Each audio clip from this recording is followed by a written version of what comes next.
I'm going to show you how to make a blue dragon. This is actually a martini, so the first thing you want to do is chill your glass. And that consists of putting ice in your glass, and then you're going to add some water on top of it to make it nice and cold.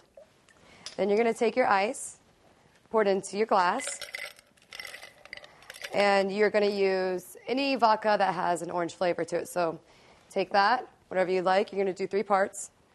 So you're going to do 3 counts. Pour that in. And then you're going to add 1 count of blue Curaçao, or carousel, however you want to pronounce that. Add that in. That actually has a orange flavor, even though it's blue. It's kind of interesting. Now you're going to take this, and you're going to stir it. Actually, you're not going to shake it. You're just going to pour it like this.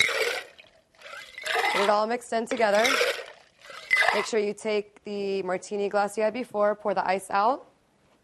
Now you have a nice cold glass. Get your strainer, and you're going to pour it in like so. The ladies love this one, so boys, if you want to attract a nice date, this is a good choice to make. You're going to garnish it with an orange, make it pretty, and a cherry. Make the girls smile, and voila.